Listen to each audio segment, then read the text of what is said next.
Salamat, maganda ang pagpupulong natin. Mag-aalmusal tayo. Hindi ito nakaplano, pero gagawin natin ito ng biglaan dahil may napakagandang chemistry tayo kapag magkasama. Kamaha-maha ang punong ministro ng Iraq. Nanalo siya sa isang eleksyon na maraming tao ang hindi inaasahan na mapapanalunan ng iba. Maliban sa ibang tao na, sa aking palagay, ay hindi mabuting tao. Hindi siya mabuti para sa Amerika at sa tingin ko hindi rin siya mabuti para sa Iraq. May ginampanan akong papel doon. Mahalaga para sa akin na may taong hahawak ng posisyon at kayang gawin ang trabaho ng maayos.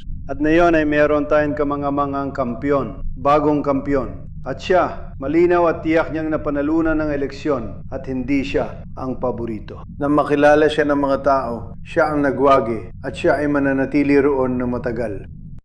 Isang malaking karanalan na narito ang punong ministro ng Iraq.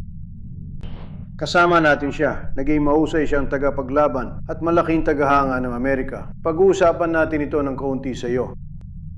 Pero meron silang napakalaking reserba ng lamis, may napakalaking potensyal sa yaman, at meron na rin silang malaking yaman, hindi lang potensyal. Marami siyang nagawa sa maikling panahon. Malaki ang nabago niya sa bansa, lalo na sa pananaw nila sa Estados Unidos, at meron tayong mga pakikipagsosyo. Kakabanggit lang ni Chris na meron tayong malalaking partnership sa langis na bigla na lang nabuo nitong mga nakaraang panahon. At sa tingin ko, i-anunsyo ninyo ito mayong linggo o sa susunod. Pero malalaking partnership ito kabilang sa pinakamalalaki. Kaya talagang mahusay ang nagawa nila sa maikling panahong yon. Talagang napakaikling panahon. Mayroon silang mahusay na leader, ang bagong punong ministro. Sa tingin ko, matagal siyang mananatili at masaya akong nandito siya sa White House. Salamat. Salamat. Isa siyang binata. Bata at gwapo siya at hindi ko gusto yon. Hindi ako masaya tungkol dito. Maraming salamat sa lahat. Nagpapasalamat ako sa mainit na pagtanggap ni Pangulong Donald Trump sa aking unang pagbisita. Ito ang aking unang pagbisita sa Estados Unidos ng Amerika. Ang pagbisitang ito ay hindi basta-basta lang, kundi isang pagbisita upang ipahayag ang isang pakikipagtulungang pang-ekonomiya. Nakipag-usap ako kay kagalang-galang ang unong Donald Trump. Sa Setyembre, 30 alis ang puwersang Amerikano at papasok ang mga kumpanyang Amerikano. Ang pakikipagtulungang pang-ekonomiya, hindi ang militar, ang bumubuo ng ugnayang panlipunan. Binabati ko kayo. Mula sa pinakamatandang sibilisasyon hanggang sa pinakamalaking sentro ekonomiko at technological ng mundo. Mula, salamat kay Pangulong Donald Trump sa mainit na pagtanggap. Mahusay. Maraming salamat. Pakiusap, maaari kang mapatuloy. Magandang araw, ako si Saad Al-Khattab, Pangulo ng nagkakaisang mga bansa. Matagal na ako sa sandatahan lakas. Ang aksyong militar laban sa Iran ay isang estratehiya ba para maibalik sila sa negosasyon o para tuluyang wasakin sila? Kaya ang rehimen ay natural na. Sa huli, babagsak. Sa tingin namin, hindi na namin kailangan ng militar doon. Isa itong napakalaking operasyon. Ngayon, lahat ng mga kumpanya ng lanis ay nakikipag-partner sa Iraq at umuunlad. Maganda ang relasyon kahit wala ang militar. Nandyan kami para tumulong at protektahan sila kung kailangan. Pero hindi namin iniisip na kailangan yon. Ano ang pinaka-importante sa kanila? Ikinuturing ko silang kalaban. Maaring ituring nila yon bilang kaibigan. Pero para sa akin kalaban sila. Ang Iran na malaking pabigat sa Iraq dahil silang siga sa gitnang silangan gaya ng alam mo. At yun mismo ang pinag-uusapan natin. Pero hindi na nila mararanasan ang problemang iyon dahil ang Iran ay labis na na-destabilize at talaga namang ang kanilang lakas militar ay maliit na bahagi na lang kumpara sa kung ano ito, 4 na buwan lang ang nakalipas. Hindi na nila mararanasan ang problema ngayon. Sa palagay ko, nagdulot ito ng kalayaan sa kanila na gawin ang kailangan. Kaya ngayon nakapasok ang ating mga kumpanya ng langis sa antas na dati hindi pa nagagawa.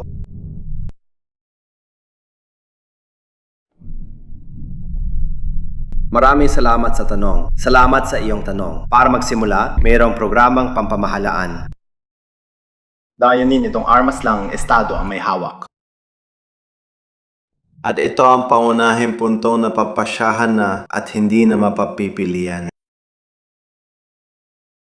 Maraming armas na ang naibigay ng iba't ibang grupong kriminal.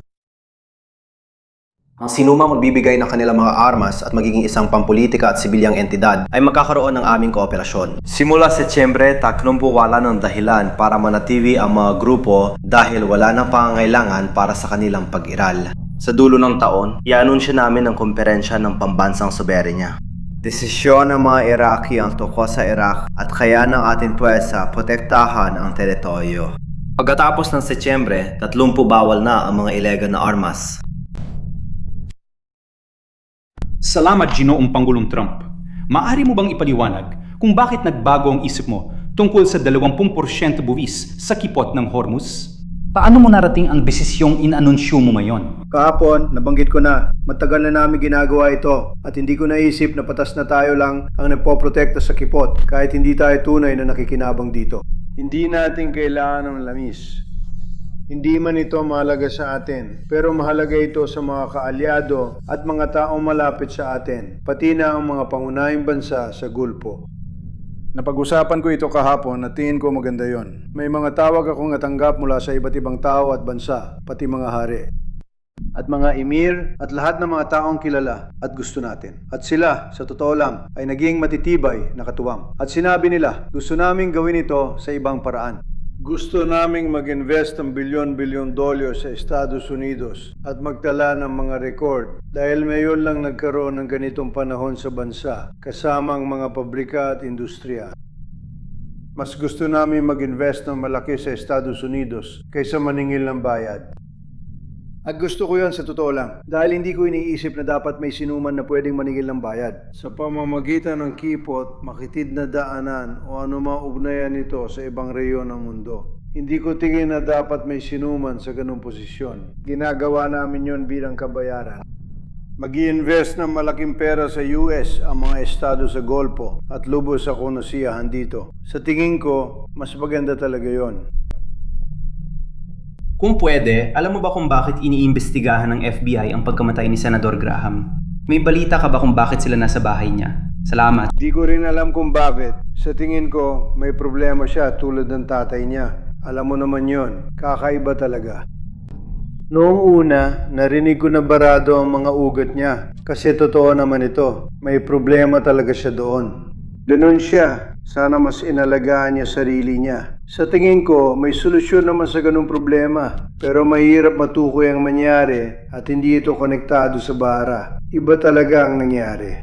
Ayon sa kanila, sinuri ko lahat ng medical report ko. Pumunta ang mga doktor mula White House at ipinaliwanag nila ang nangyari.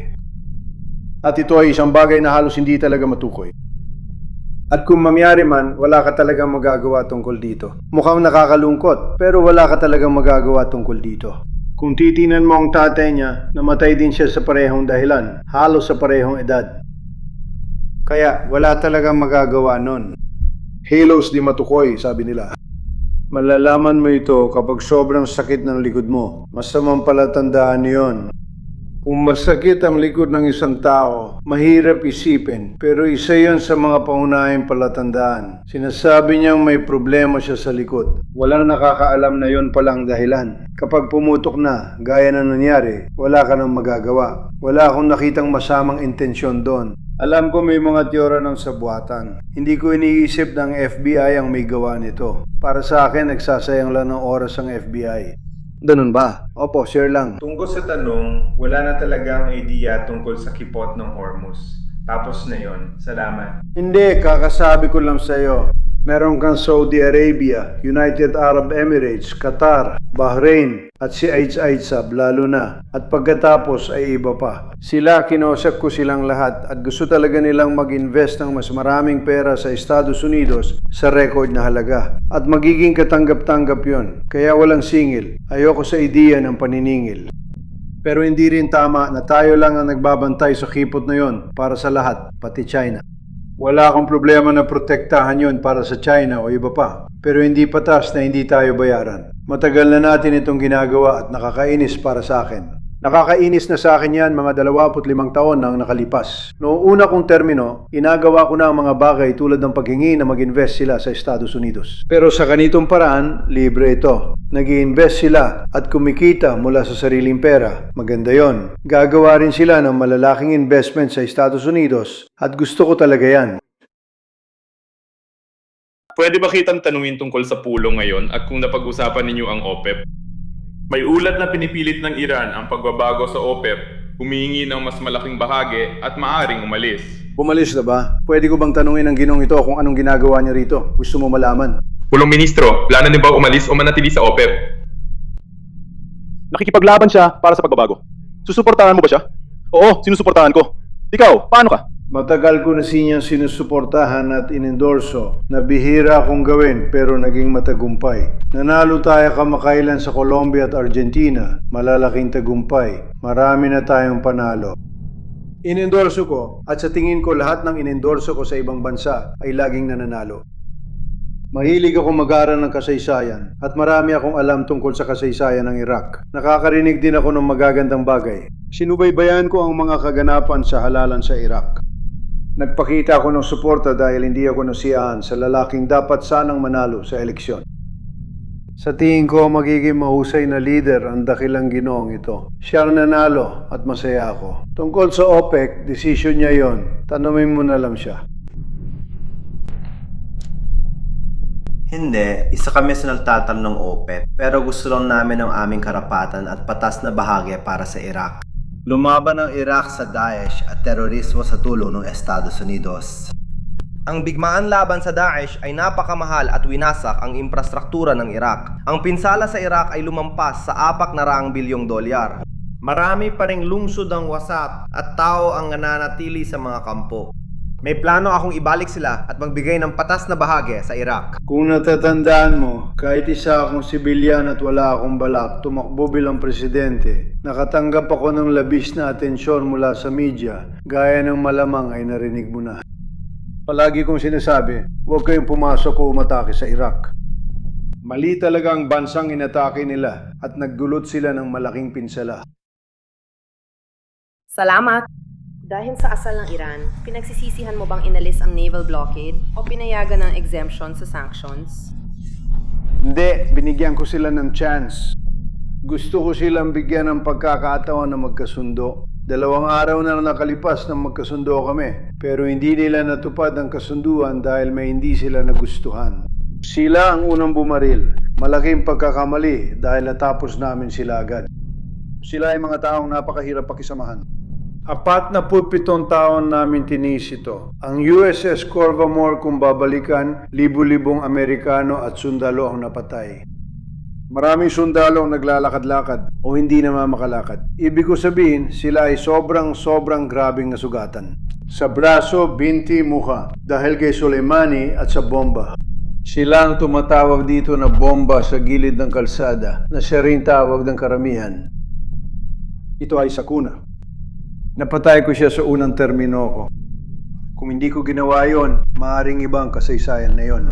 Siya ay isang baliw na henyo. Baliw talaga siya. Malamang ay sila ulo, pero isa siyang general at may ganap na kontrol sa bansa. Naniniwala ako na tatakot ang mga pinuno ng Iran kay Soleimani. Pinatay ko siya at totoo, may isa pa siyang kasamang napatay na masama rin. Nagkita sila sa paliparan at isang napakasamang tao mula sa Iraq na siya ring leader ng Iraq ay napatay din sa parehong insidente. Hindi ko rin alam kung ginawan kita ng pabor o hindi. Hindi ko pa naitanong sa iyo yan. Malamang mas alam mo pa kaysa sa akin. Pero sa tingin ko, ang ginawa natin sa Iran ay tinanggal natin ang halos lahat ng kanilang kakayahang militar. Sige, tuloy mo. Ipaliwanag mo yan. Kailangan niyang marinig yan. Ipaliwanag, nung panong yon, wala pa ako sa politika noon. At tuwing gusto kong pag-usapan ng tungkol sa hinaharap, tungkol sa mga gagawin namin, lagi nilang ipinapaliwanag sa akin ang mga nangyari kamakailan. Salamat, Ginong Presidente at Ginong Kurdistan. Salamat po, Ginong Presidente.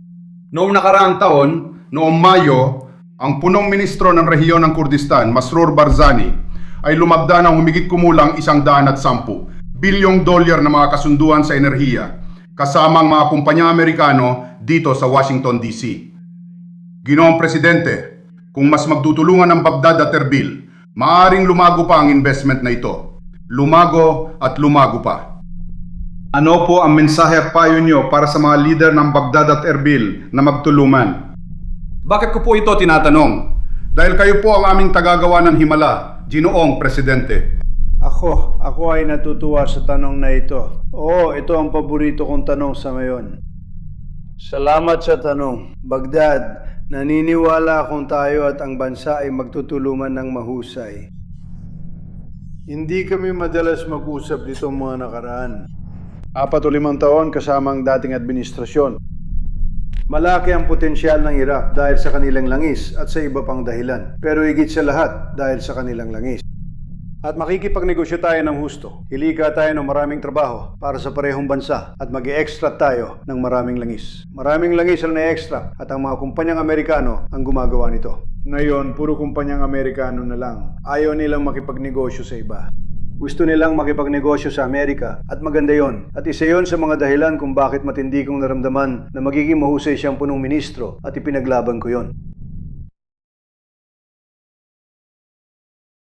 Paano mo ilalarawan ang relasyon mo ngayon sa pamahalaang regional ng Kurdistan, lalo na't ipinahayag ng punong ministro kahapon ang buong suporta niya sa iyo?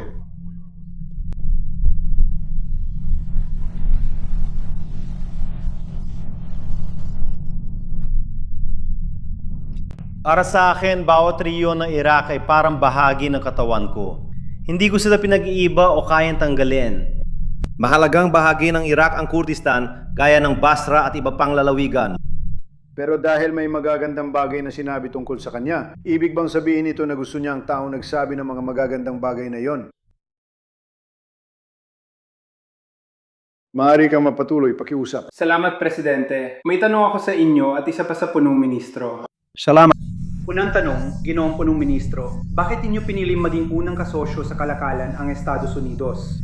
Ano ang mga konkretong hakbang na gagawin ninyo pagbalik sa Iraq para matiyak na may sa katuparan ng mga kasunduang pinipirmahan sa Washington, D.C.?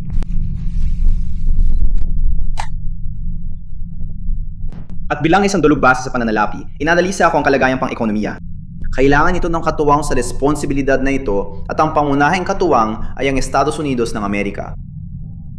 Kaya, ang pagbisita ko ay hindi maikli o walang saysay at ito ay makatuwiran, hindi emosyonal. Bumaba ang inflasyon sa 3.5% noong nakaraang linggo. Oh, salamat. Tuloy-tuloy na ba ito ngayon nang walang problema ng mga welga? Tingin ko magtutuloy-tuloy na. Bumaba ng inflasyon at minana namin ang pinakamasamang inflasyon sa kasaysayan ng bansa. Sa 48 taon niyon ang pinakamasama sa kasaysayan ng bansa kay Biden, si antok na Joe. Maaring antukin siya, pero siya lang ang nakakalika ng ganitong inflasyon.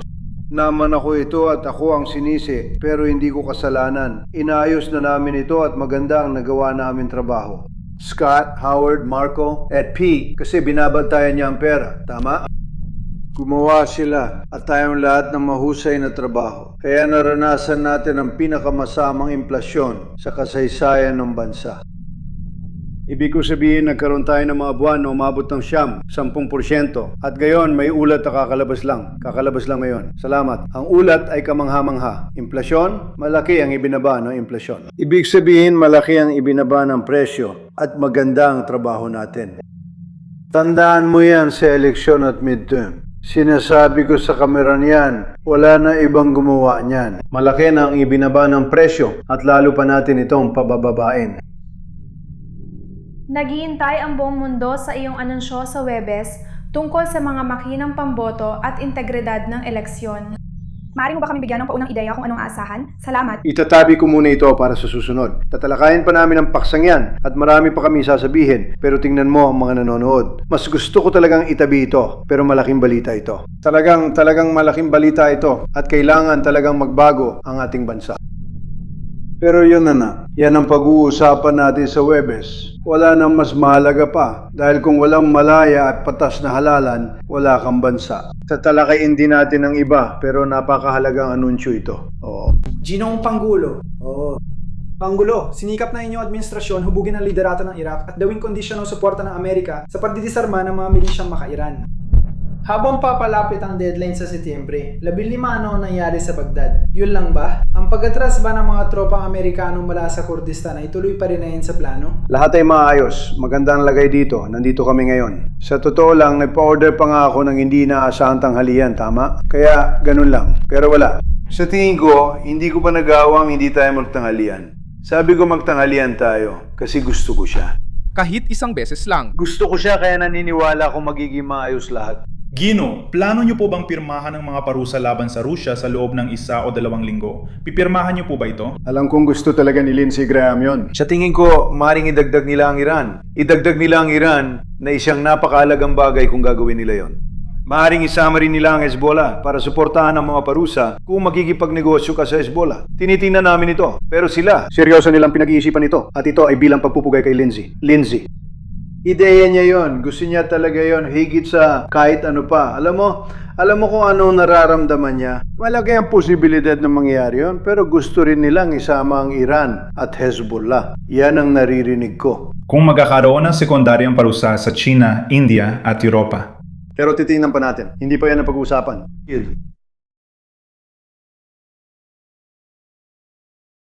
Hindi nagawang ipasailalim ni Punong Ministro Al-Kadhimi sa kontrol ng Estado ang nasa kamay ng mga milisya. Paano nakakatulong ang desisyon mo sa pananaw na yan? At ang pangalawa kong tanong, paano mo nakikita ang hinaharap na relasyon ng Kurdistan at Iraq? Sa tingin ko, magiging maayos ang lahat. Sa tingin ko, ang mga tao sa gitnang silangan, maniwala ka man o hindi, ay nagkakaisa. Tinatanggal na natin ang siga sa gitnang silangan. Ang Iran ang siga sa gitnang silangan. Sinasindak nila ang Iraq. Sinasindak nila ang lahat ng bansa. Sila. May takot sa iba pang bansa sa gitnang silangan. Gets ko yan, pero may takot noon. Pero wala nang takot na yon dahil nawasak na ang kanilang kakayahang militar. At wala nang takot. Sa palagay ko, ngayon lang nagkakaisa ang gitnang silangan. Hindi ka pwede magkaroon ng inibabaw na puwersa gaya ng Iran na pumatay ng 52,000 na poprotesta. Alam mo yan, ginawa nila. Walang gustong pag-usapan, pati ako. Pumatay sila ng 52,000 na nagpoprotesta. Kaya sa huli, sa tingin ko, lahat ng mga rehiyon ay nagkakaisa. At ito, sigurado ako, magiging isa sa mga dakilang leader. Isa siya sa mga dakilang leader ng gitnang silangan. Sige, magpatuloy. Oo, ipaliwanag mo. Sa tingin ko, pwede natin pag-usapan yan ng matagal. Pero ang mahalaga ngayon ay maganda ang relasyon natin sa maraming bansa. Kakagaling ko lang sa NATO. Marami sa inyo ang nakakita kung paano nangyari yon. Napakaganda, parang selebrasyon talaga at mahal nila ang Estados Unidos. Gusto rin nila ako, pero mas mahal nila ang Estados Unidos. Magbabawas din tayo ng daan-daang bilyong dolyar na gastos doon, siguro. Pero ang kaganapan ng NATO ay kamangha-mangha. Kamanga-manga ang kaganapan na yon. Potensyal itong maging napakalaking at dakilang bansa ayon sa marami. Tumutulong kami. Gusto naming tumulong. Maganda ang relasyon namin sa bagong punong ministro. Isa siyang matatag na tao. Isa siyang napakatalinong tao. Kilala siya. Kung hindi niya sana napanalunan ang eleksyong yon. Isa yung napaka-kompetitibong eleksyon at siyang nagwagi. At iyon ay isang malaking kwento. Gusto kong sabihin, talagang malaking kwento yon. Hindi pa naging ganito, kabuti ang Estados Unidos. Mas maayos na tayo ngayon at mas maraming tao ang may trabaho sa Estados Unidos kaysa kailanman sa kasaysayan nito. Salamat. Mas marami ng mga gusali, pabrika, industriya at artificial intelligence. May mga pabrika ng sasakyan na itinatayo sa record na dami, higit pa kaysa dati. Ang mga taripa ay may. Ginamit ng maayos ang mga taripa at ang mga kumpanya at bansa ay dagsang pumupunta sa bansa para magtayo ng mga pabrika dahil sa ganitong paraan ay walang taripa. Mayroon tayong 11.2 trilyong dolyar. Samantalang ang administrasyon ni Biden ay nagkaroon ng mas mababa sa 1 trilyon sa loob ng 4 na taon. Nasa 11.2 trilyon tayo sa loob ng 12 buwan. Wala pang nakakita ng kahit anong katulad nito. Ang relasyon natin sa Iraq mula sa di ganon kaganda ay naging napakaganda. At magkakaroon tayo ng pangmatagalang relasyon sa Iraq. Magkakaroon tayo ng pangmatagalang relasyon sa lalaking magiging dakilang leader. Makikita mo, tandaan mo ang sinasabi ko. Alam ko ang ginagawa ko. Ang lalaking ito ay magiging dakilang leader sa gitnang silangan. Ang impluwensya niya ay kakalat sa buong gitnang silangan. At kami ay napakasaya. Ikinasasaya navigation makasama siya. Maraming salamat. Maraming salamat sa panonood ng video na ito hanggang dulo. Suportahan ang aming proyekto at mabigyan ng suportang pinansyal sa pamamagitan ng Pixkey na lumalabas sa iyong screen. Kami ay independenteng channel na nagbibigay ng tama at makatotohanang impormasyon. Malaking tulong ang iyong ambag sa aming pagpapatuloy.